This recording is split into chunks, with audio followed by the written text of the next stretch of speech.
नमस्कार, मैं हूं अंकुर और आप देख रहे हैं सत्य हिंदी का न्यूज बुलेटिन।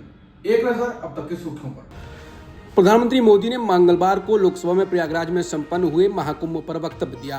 उन्होंने कहा कि देशवासियों की वजह से ये आयोजन सफल हुआ। उन्होंने कहा कि मैं सदन के माध्यम से देशवासियों को कोटि कोटि नमन करता हूँ। इनकी वजह से महाकुंभ का सफल आयोजन हुआ। महाकुंभ की सफलता में अनेक लोगों का योगदान है। मैं सरकार के, समाज के सभी कर्मयोगियों का अभिनंदन करता हूँ। प्रधानमंत्री ने कहा कि महाकुंभ में हमने राष्ट्रीय चेतना के जागरण के विराट दर्शन किए हैं। जो राष्ट्रीय चेतना है ये राष्ट्र को नए संकल्पों की तरफ ले जाती है।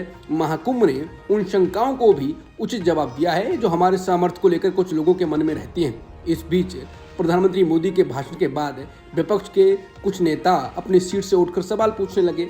लोकसभा स्पीकर ओम बिरला ने सदस्यों से अपनी सीट पर बैठने को कहा। जब वो नहीं माने तो स्पीकर ने सदन को दोपहर 1 बजे तक के लिए स्थगित कर दिया। पीएम मोदी ने मंगलवार को लोकसभा में प्रयागराज में संपन्न हुए महाकुंभ पर बयान दिया और इसे एक सफल आयोजन बताया। उनके इस बयान के बाद विपक्षी दलों के कुछ सदस्य अपनी बात रखना चाह रहे थे, लेकिन स्पीकर ओम बिरला ने उन्हें अपनी सीट पर बैठने को कह दिया। इस हंगामे के बाद सदन की कार्यवाही स्थगित कर दी गई। सदन से बाहर आने के बाद लोकसभा में नेता प्रतिपक्ष राहुल गांधी ने पत्रकारों से बातचीत की। राहुल गांधी ने कहा कि मैं प्रधानमंत्री की बात का समर्थन करना चाहता हूं। कुंभ हमारी परंपरा है, संस्कृति है, इतिहास है। एक शिकायत ये थी कि जिनकी मृत्यु हुई उन्हें प्रधानमंत्री ने श्रद्धांजलि नहीं दी। जो युवा कुंभ में गए उन्हें प्रधानमंत्री से रोजगार चाहिए और प्रधानमंत्री को उस पर भी बोलना चाहिए था। लोकतांत्रिक व्यवस्था में नेता प्रतिपक्ष को तो बोलने का मौका दिया जाना चाहिए था, लेकिन ये नहीं देते हैं। ये नया भारत है।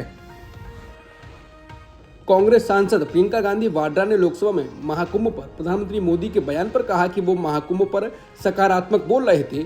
विपक्ष को भी अपनी बात रखने का मौका दिया जाना चाहिए था, क्योंकि विपक्ष की भी इसकी प्रति भावनाएं हैं और अगर हम अपनी बात रखते हैं तो उन्हें कोई समस्या नहीं होनी चाहिए। विपक्ष को भी 2 मिनट बोलने की अनुमति दी जानी चाहिए थी।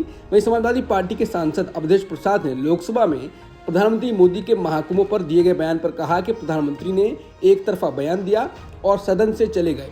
बेहतर होता कि महाकुंभ पर बड़ी चर्चा होती। नेताजी की सरकार में महाकुंभ हुआ, अखिलेश यादव के नेतृत्व में भी हुआ और इन सरकारों में महाकुंभ का आयोजन बहुत अच्छे और भव्य तरीके से हुआ। दुख की बात है कि इस बार महाकुंभ में भगदड़ मची, लोगों की जान गई। प्रधानमंत्री को सदन में बताना चाहिए था कि महाकुंभ में कितने लोग लापता हुए, कितने लोगों की मौत हुई और उनके परिवारों के लिए सरकार क्या करेगी, और विपक्ष को भी अपनी बात रखने का मौका दिया जाना चाहिए था। कांग्रेस की पूर्व अध्यक्ष और राज्यसभा सांसद सोनिया गांधी ने लंबे समय बाद राज्यसभा में भाषण दिया। उनकी तरफ से राज्यसभा में मनरेगा योजना का मुद्दा उठाया गया। उन्होंने मोदी सरकार पर आरोप लगाया कि एक सुनियोजित तरीके से इसे कमजोर करने की कोशिश की जा रही है। ये तक आरोप लगाया कि गरीबों को समय रहते अपना वेतन नहीं मिल पा रहा है, उसमें लगातार देरी हो रही है। सोनिया गांधी ने कहा कि मनरेगा योजना को व्यवस्थित तरीके से कमजोर किया जा रहा है। लंबे समय से इस योजना के लिए सिर्फ 86,000 करोड़ रुपए ही आवंटित किए गए हैं। सच्चाई तो यह है कि इसके बजट में 4,000 करोड़ रुपए की कमी आई है। सोनिया ने आगे बोला कि आधार आधारित भुगतान प्रणाली और राष्ट्रीय मोबाइल निगरानी प्रणाली की अनिवार्यता ने भी कई चुनौतियों को जन्म दिया। सोनिया ने इस बात का भी जिक्र किया कि मनरेगा एक ऐतिहासिक कदम था जिसे मनमोहन सिंह के कार्यकाल के दौरान शुरू किया गया। वैसे ये कोई पहली बार नहीं है जब मनरेगा को लेकर मोदी सरकार को घेरा गया है। समय समय पर कांग्रेस सरकार ने इस मुद्दे को उठाया है, उनकी तरफ से आरोप भी लगते रहे हैं। इसी कड़ी में अब सोनिया गांधी ने इस मुद्दे को राज्यसभा में उठाया। उन्होंने भी मोदी सरकार को आईना दिखाने का काम किया। बता दें कोरोना टाइम में आम लोगों को मनरेगा ही काम आया था। जो मोदी इसको कोसते थे, मजाक बनाते थे, वही लोगों का पेट भर रहा था और अब सोनिया गांधी ने राज्यसभा में आईना दिखाया। सुप्रीम कोर्ट ने मौजूदा कैग नियुक्ति प्रक्रिया को चुनौती देने वाली याचिका पर केंद्र से जवाब मांगा। याचिका में नियंत्रक एवं महालेखा परीक्षक यानी CAG की नियुक्ति केवल कार्यपालिका और प्रधानमंत्री द्वारा करने की मौजूदा प्रथा को संविधान का उल्लंघन घोषित किए जाने की मांग की गई। इस मामले की सुनवाई जस्टिस सूर्यकांत और N कोटेश्वर सिंह की बेंच ने की। सुनवाई के दौरान NGO का प्रतिनिधित्व कर रहे अधिवक्ता प्रशांत भूषण ने बेंच के समक्ष दलील दी कि सवाल संस्था की स्वतंत्रता का है। प्रशांत भूषण ने दावा किया कि महाराष्ट्र जैसे राज्यों जहां भाजपा की सरकार है उसमें CAG द्वारा ऑडिट रोके जा रहे हैं। उन्होंने जोर देकर कहा कि हाल के दिनों में CAG ने अपनी स्वतंत्रता खो दी है। याचिकाकर्ता प्रशांत भूषण ने कहा कि न्यायालय ये निर्देश दे कि सीएजी की नियुक्ति राष्ट्रपति द्वारा प्रधानमंत्री, विपक्ष के नेता और भारत के मुख्य न्यायाधीश वाली एक स्वतंत्र और तटस्थ चयन समिति के परामर्श से और पारदर्शी तरीके से की जाए। महाराष्ट्र के मुख्यमंत्री देवेंद्र फडणवीस ने मंगलवार को विधानसभा में बोलते हुए नागपुर हिंसा पर बयान दिया। उन्होंने अपने बयान में हाल ही में रिलीज हुई फिल्म छावा का जिक्र किया और कहा कि फिल्म ने औरंगजेब के खिलाफ लोगों के गुस्से को भड़का दिया है। सीएम ने विधानसभा में नागपुर हिंसा पर बोलते हुए कहा, ये हिंसक घटना और दंगे पहले से ही योजनाबद्ध प्रतीत होते हैं। हाल ही में रिलीज हुई फिल्म छावा ने औरंगजेब के खिलाफ लोगों के गुस्से को और भड़का दिया है। फिर भी सभी को महाराष्ट्र में शांति बनाए रखनी चाहिए।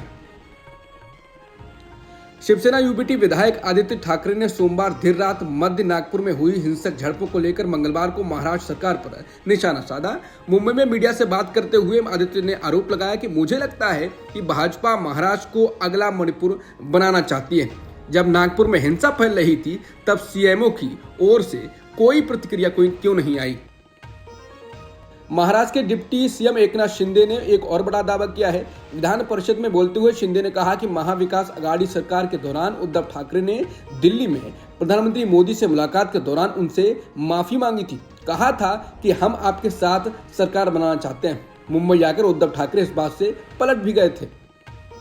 चुनाव से पहले का रीति रिवाज शुरू हो गया है। बिहार में इस साल चुनाव है और ईडी ने एंट्री मार दी है। बिहार की पूर्व मुख्यमंत्री राबड़ी देवी से जमीन के बदले नौकरी मामले में पटना के बैंक एंड रोड स्थित ईडी दफ्तर में पूछताछ चल रही थी। राबड़ी देवी मंगलवार सुबह तकरीबन 10:30 बजे ईडी दफ्तर पहुंची। उनके साथ उनकी बड़ी बेटी और सांसद मीसा भारती भी हैं।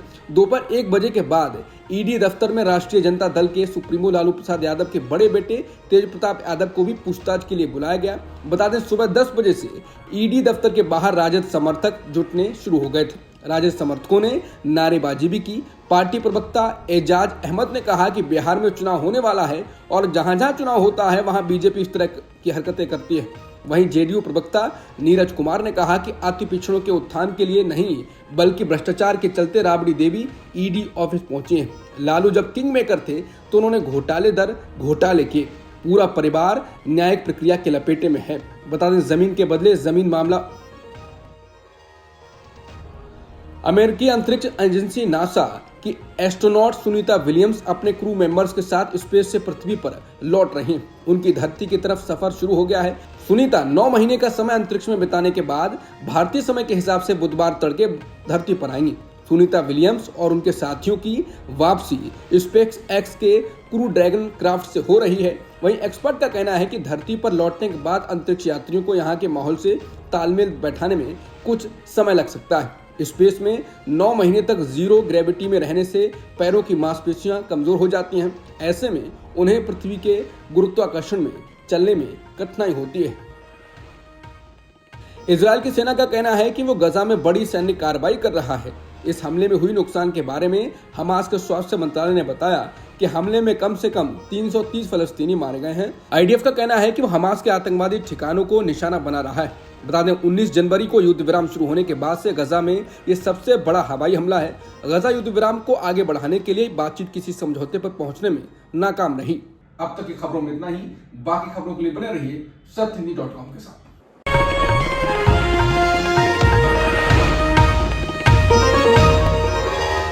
Copyright disclaimer under Section 107 of the Copyright Act 1976. Allowance is made for fair use for purposes such as criticism, comment, news reporting, scholarship, and research. Fair use is a use permitted by copyright statute that might otherwise be infringing.